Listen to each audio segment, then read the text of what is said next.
एक जरूरी घोषणा, अब अपोलो क्लिनिक 11 चरमा में आ चुका है गैस्ट्रोइंटेस्टाइनल एंडोस्कोपी की सुविधा। यह सेवा सोमवार से शनिवार सुबह 8 बजे से दोपहर 2 बजे तक दी जाएगी। गैस्ट्रोइंटेस्टाइनल एंडोस्कोपी एक ऐसी प्रक्रिया है जिसमें डॉक्टर एक पतली ट्यूब के जरिए आपके पेट और आंतों के अंदर झांकते हैं। यह ट्यूब एक कैमरे से जुड़ी होती है जिससे डॉक्टर आपकी पाचन नली की समस्या को देख और समझ सकते हैं।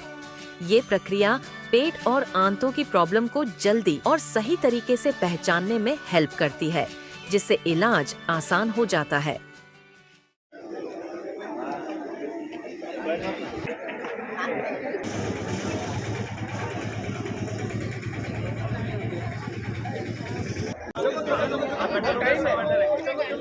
इंद्रेश जी भाई साहब उपस्थित हैं।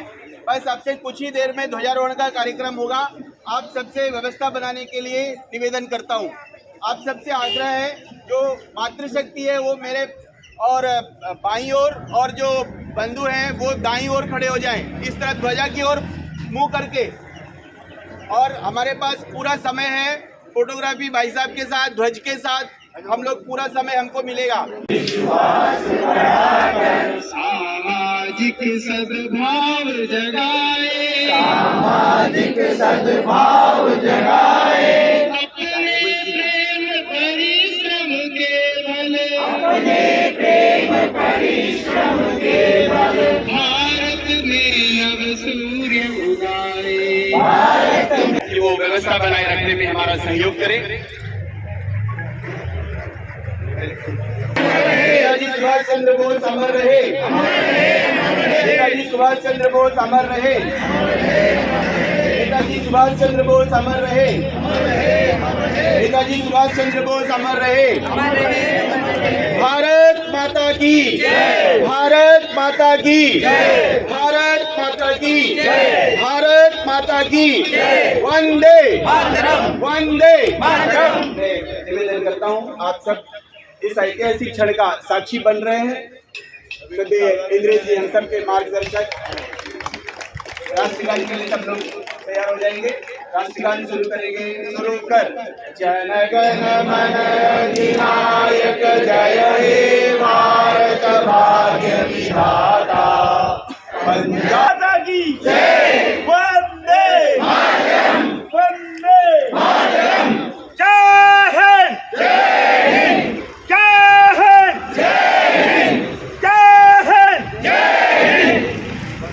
भारत माता की जय, भारत माता की जय, वंदे मातरम, वंदे मातरम, वंदे मातरम। एक हिंद, जय हिंद, एक हिंद, जय हिंद, एक हिंद, जय हिंद। मैं कहूँगा आवाज दो, सब बोलेंगे हम एक हैं। आवाज दो, हम एक हैं, आवाज दो, हम एक हैं, आवाज दो, हम एक हैं। हम देश के स्वतंत्रता संग्राम का जो एक अद्भुत दिवस है 30 दिसंबर, उसको मनाने के लिए यहाँ एकत्रित आए। जहाँ हम खड़े हैं मीडिया को तो साइड दे दीजिए। आप सबके सामने होगा, हमारे पीठ पर होगा, ये जिम खाना क्लब है, जहाँ पर स्वतंत्र भारत की उद्घोषणा करने वाला कार्यक्रम हुआ। हजारों की अपार भीड़ थी। गांव-गांव, गली-गली, पर्वत-पर्वत, टापुओं से लोग आए थे नेताजी के दर्शन करने और नेताजी से मिलने। और स्वतंत्र भारत का उद्घोष करने वाला तिरंगा। परंतु एक टेक्निकल बात है, थोड़ी सी ध्यान रहे। सिंगापुर में नेताजी सुभाष चंद्र बोस को वैश्विक मान्यता मिली थी। वैश्विक मान्यता जब मिली तो उसका ऑफिशियल नाम था आजाद हिंद सरकार। इसलिए 30 दिसंबर 1943 को जो सरकार बनी थी उसका नाम था आजाद हिंद सरकार। स्वतंत्र भारत का तिरंगा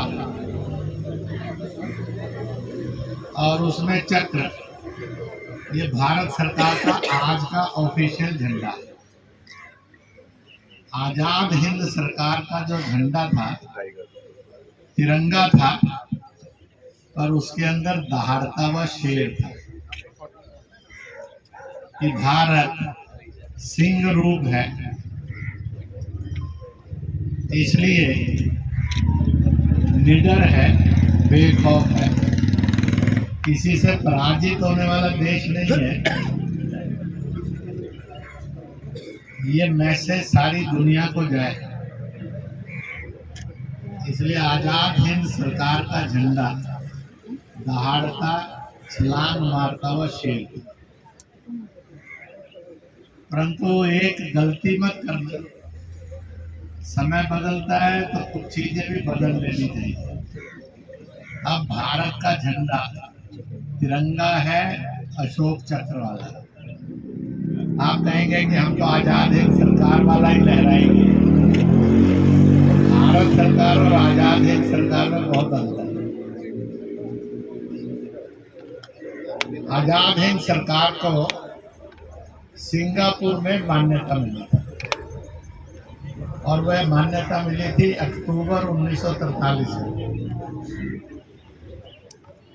अनेक देश आए थे ब्रिटिश हुकूमत से और राष्ट्रपति भी थे। इस रूप में उन्होंने दुनिया के सामने सलामी दी। इसी के साथ साथ दूसरी सलामी उन्होंने ली थी कि वो मान्यता प्राप्त सरकार है।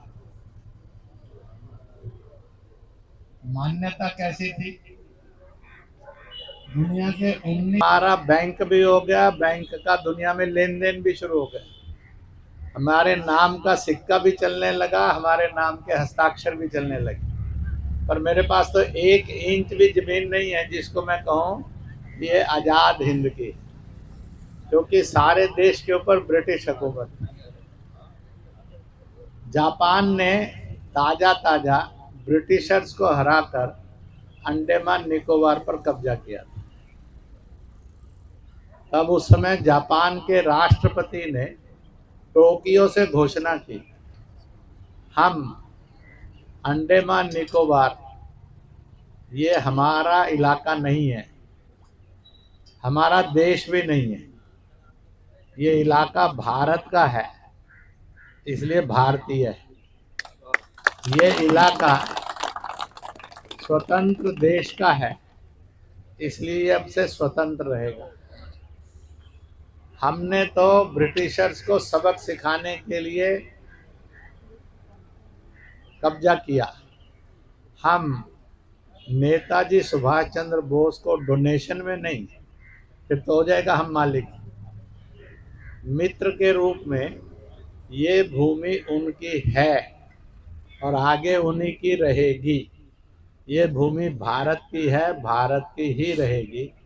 ऐसा कहते हुए जापान ने घोषणा की थी कि हम अंडमान निकोबार 800 से अधिक आइलैंड की ये भूमि हम नेताजी सुभाष चंद्र बोस को नहीं, आज़ाद हिंद सरकार को देते हैं। इसलिए अब नेताजी ये नहीं कहेंगे कि मेरे पास 1 इंच भी भारत की धरती नहीं है। अब उन कह सकते हैं कि उनके पास हजारों हजार वर्ग किलोमीटर की धरती है। इसलिए जब उन्होंने तिरंगा लहराया था यहाँ पर, आज़ाद हिंद सरकार का झंडा, तो उनके पास अपनी कही जाने वाली भूमि भी थी, भारत में। इसलिए ये दिन अद्वितीय दिन है। सुभाष बाबू पनडुब्बियों के सहारे ब्रिटिश हुकूमत उनको पकड़ ना सके, इस तरह से मार्गों से यहाँ आई थी। और उस समय सबको पता लगा तो उन्होंने कुछ चीजें घोषित की थी। कल मैंने कुछ कही, एक दो आज कहता हूँ। एक, उन्होंने ये कहा था, अब भारत एक स्वतंत्र देश है, रंगून से चलते हुए दुनिया के देशों के साथ मिलकर हमने आवाज बुलंद की थी, दिल्ली चलो। अब इसमें परिवर्तन करते हैं, अब हम दिल्ली के लिए तो चल पड़े हैं, अब नारा रहेगा, अब दिल्ली दूर नहीं। हम इतनी नजदीक पहुंच गए हैं कि अब अगला झंडा दिल्ली में ही लहराएंगे। इसलिए उन्होंने कहा कि अब आजाद हिंद सरकार का नारा, अब दिल्ली दूर नहीं रहेगा, आजाद हिंद सरकार का नारा रहेगा, दिल्ली चलो। दिल्ली अब दूर नहीं है, दिल्ली हम पहुंच रहे हैं। तो दिल्ली दूर नहीं है, इसी जगह पर खड़े होकर उन्होंने जिम खाना क्लब में ये उद्घोष किया था। यहाँ से जब जेल गए थे, सेलुलर जेल, वहाँ घोषणा की थी उन्होंने कि ये सब युद्ध बंदी अपराधी नहीं है, ये युद्ध स्वतंत्रता सेनानी है, इन सबको आज़ाद किया जाता है।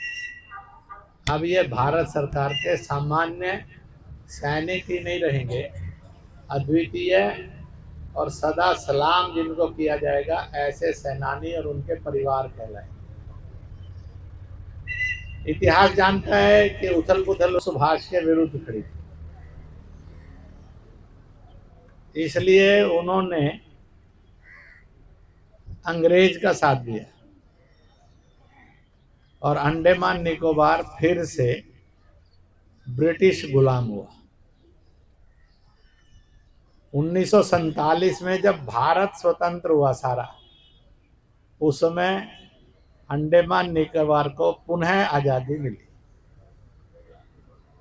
पहली आज़ादी सुभाष से मिली, दूसरी आज़ादी जब सारा देश आज़ाद हुआ विभाजन के साथ, तब मिली। बस दोनों आज़ादी में एक ही फर्क है,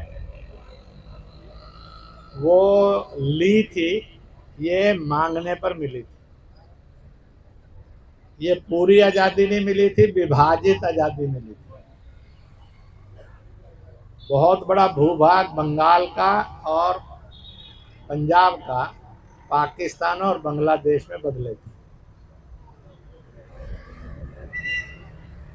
ये इतिहास के पृष्ठ याद रखने चाहिए। इसलिए ब्रिटिश हुकूमत ने ये माना, उसका डॉक्यूमेंट आज भी बोलता है।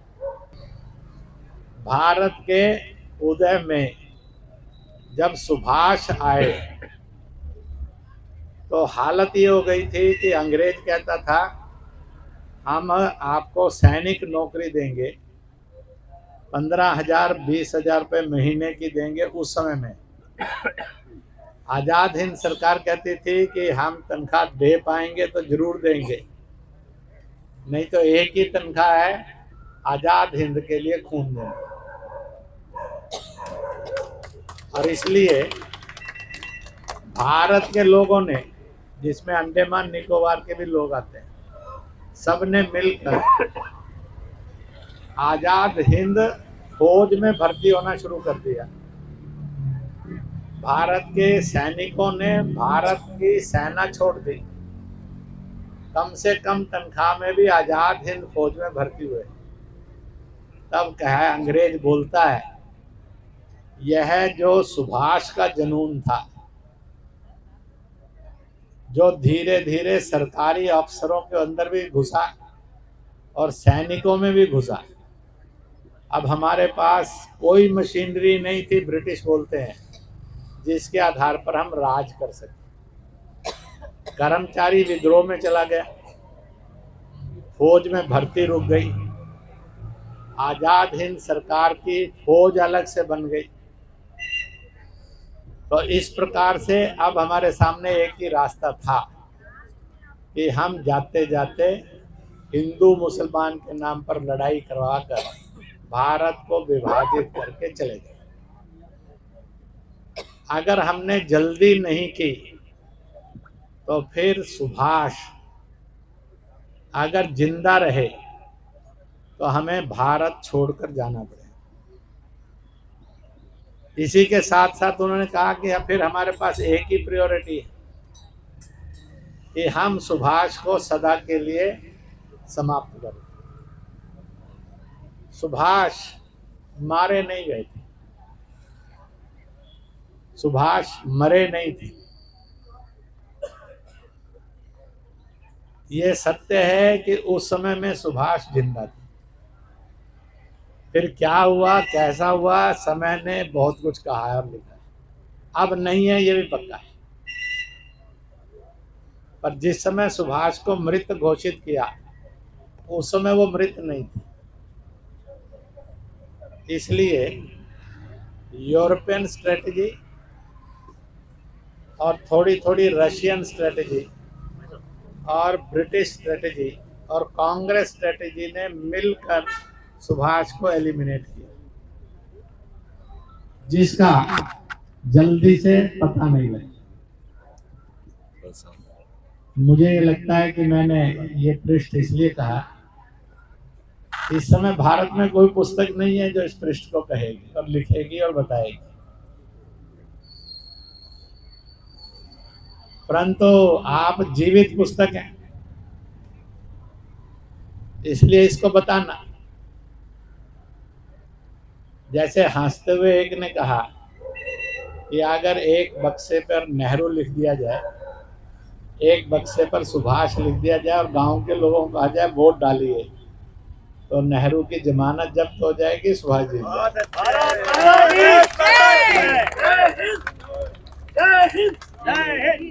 सच तो इतना सिर चढ़कर बोल रहा है। इसलिए ये विचार किया था जिम खाना क्लब के इस पॉइंट पर हर वर्ष 30 दिसंबर को आजाद हिंद सरकार का नाम पर भारत सरकार का तिरंगा लहराकर सेलिब्रेशन करके जो भी आएंगे यहाँ के और देश के यात्री, उनके सामने इस सत्य को बताते जाए। एक दिन ऐसा आएगा जब ये सत्य सिर चढ़कर बोलेगा। फिर ये इतिहास का पृष्ठ धुंधला हो गया। कांग्रेस ने इसलिए नहीं बनाया कि फिर आजादी की ठेकेदार कौन है, तो सुभाष हो जाएंगे। आजादी के ठेकेदार नेहरू जी और गांधी जी नहीं रहेंगे, और ठेकेदारी थी आजादी। और इस प्रकार से धीरे धीरे ये दिन मनाना बंद हो गए। प्रशासन ने भी मनाना बंद कर दिया, अंडमान के लोगों ने भी सेलिब्रेशन इसका बंद कर दिया। और इतना बड़ा स्वतंत्रता का ये आंदोलन जिसमें सैकड़ों हजारों लोगों ने बलिदान दिए, ये अंधकार से में चला गया। ये क्या है? जब श्रीमान अटल बिहारी वाजपेयी सरकार में आए, उसमें भारत के उपराष्ट्रपति राजस्थान वाले भैरव सिंह जी थे। वो आए और उस समय फिर से 30 दिसंबर इसका सेलिब्रेशन हुआ और चर्चा हुई कि प्रशासन इसको मनाएगा, परंतु अटल जी की सरकार नहीं रही, भैरव सिंह जी भी उपराष्ट्रपति नहीं रहे, फिर वो मामला खटाई में चला गया। और इस प्रकार से 30 दिसंबर का सेलिब्रेशन चमका, रोशनी हुई, शांत हो गया। इसके बाद फिर आगे चले, प्रशासनिक इकाइयों के अंदर तनाव रहा, इसको सेलिब्रेट करना कि नहीं करना, डिपेंड्स अपॉन दिल्ली। दिल्ली की कुर्सी पर सुभाष को सलाम करने वाले लोग नहीं थे, नेहरू को सलाम करने वाले लोग थे, इसलिए फिर से ये सेलिब्रेशन चला गया। बीच में कई लेफ्टिनेंट गवर्नर आए, मनाया नहीं मनाया, मनाया नहीं मनाया। अंततः गतवा ये स्थापित हो गया, ये जिमखाना क्लब है, उसके मंच पर जहां पर भी ध्वज लहराया गया, भैरव सिंह जी के आने पर इस स्थान पर ध्वज लहराकर ये घोषित किया था कि सरकार यहाँ पर इस महान सेलिब्रेशन को किया करे। आया कि इसको एक नया लुक दिया जाए, तो इसलिए ये फ्लैग होस्टिंग पॉइंट बहुत बेहतरीन बनाया जाए। दूसरा, हम लोगों ने एक आवाज उठाई कि कब तक उन ब्रिटिश अत्याचारियों के नामों को हम ढोते रहेंगे। रोज आइलैंड है तो कोई किसी और नाम है, जिन्होंने जुल्म किए उन्हीं को मारला डालते रहेंगे और पूजते रहेंगे, क्यों और किस लिए।